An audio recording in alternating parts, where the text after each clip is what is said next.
జ్ఞానమున్న వ్యక్తి తన శత్రువులను ప్రేమించడమే కాకుండా తన స్నేహితులను ద్వేషించగలడు.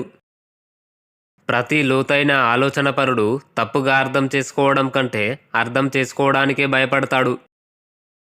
మగాడు చెడిపోవడానికి ఎన్నో దారులున్నాయి, కానీ ప్రతిసారి ఆడదాన్నే ఎంచుకుంటాడు. ఆడది కత్తి కంటే పదునైనది. నీ ఊపిరినే కాదు, నీ ఆశయాన్ని కూడా ఆపగలదు. బ్రతకడం అంటే బాధ. బ్రతకడం అంటే బాధలో కొంత అర్థం వెతకడం. మొత్తం పుస్తకంలో ఇతరులు చెప్పేది 10 వాక్యాలలో చెప్పడం నా ఆశయం. నువ్వు నాకు అబద్ధం చెప్పినందుకు బాధ లేదు, కానీ ఇక నుండి నేను నిన్ను నమ్మలేనని బాధపడుతున్నాను. ప్రేమ గుడ్డిది, స్నేహం కళ్ళు మూసుకొని ఉంటుంది. రాక్షసులతో పోరాడేవాడు ఆ ప్రక్రియలో రాక్షసుడిగా మారకుండా చూడాలి. మరియు మీరు అగాధంలోకి చాలాసేపు చూస్తూ ఉంటే అగాధం మీలోకి తిరిగి చూస్తుంది.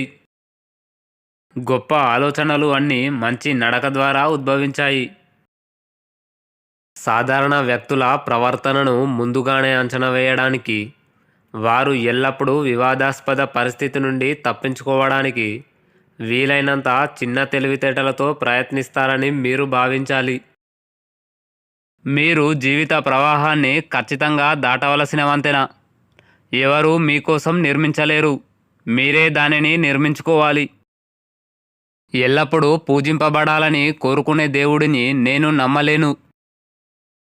కుంటివాడినని చెప్పుకోవడానికి నాకు ఎలాంటి ఇబ్బంది లేదు, కానీ మనసు విరిగిందని చెప్పుకోవడానికి సిగ్గుపడుతున్నాను.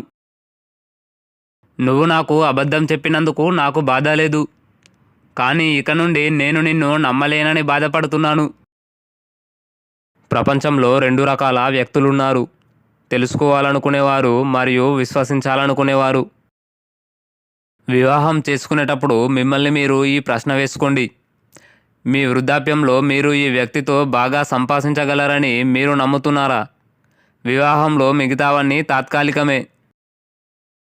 పేదోడిగా పుట్టడం నీ తప్పు కాకపోవచ్చు, కానీ పేదోడిగానే బతికి చావడం నీ తప్పే. ఎందుకంటే పేదోడి వల్ల ఈ ప్రపంచానికి ఎలాంటి లాభం లేదు. ఈ ప్రపంచం ఎప్పుడు ధనవంతులది, రౌడీలది, రాజకీయ నాయకులది. ప్రేమలో అయినా పెళ్లిలో అయినా సంతోషం అనేది ఒక ఎర మాత్రమే. పరాయి వాళ్ళు చేసిన మోసాల కంటే అయిన వాళ్ళు చేసిన మోసాలే ఎక్కువ. పరాయి వాళ్ళని నమ్మినా పర్వాలేదు, అయిన వాళ్ళని మాత్రం అస్సలు నమ్మకు. కుబుసం విడవలేని పాము చనిపోతుంది, అలాగే తన అభిప్రాయాలను మార్చుకోవడానికి ఇష్టపడని మెదడు పనిచేయడం ఆగిపోతుంది.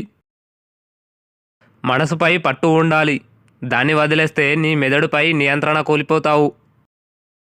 మీరు ప్రశంసించబడినంతకాలం మీరు మీ సొంత మార్గంలో కాకుండా మరొకరి మార్గంలో ఉన్నారని మాత్రమే ఆలోచించండి. మనుషులు నిజాన్ని వినడానికి ఇష్టపడరు, ఎందుకంటే వారు తమ భ్రమలు, అబద్ధాల కంటే నమ్మకాలు సత్యాలకు ప్రమాదకరమైన శత్రువులు. పుట్టిన ప్రతి మనిషి ప్రేమకి బలి అవ్వాల్సిందే, లేకపోతే కామం వాడి ఎదుగుదలను నాశనం చేస్తుంది. ఆకర్షణ లోతు శరీరంపై ఉండే తోలు వరకే. మొండితనం కలిగిన ఆడది ఎప్పుడూ మోసపోతూనే ఉంటుంది. దానికి కారణం మాయమాటలు చెప్పే మగాడిని ఎక్కువ నమ్మడం.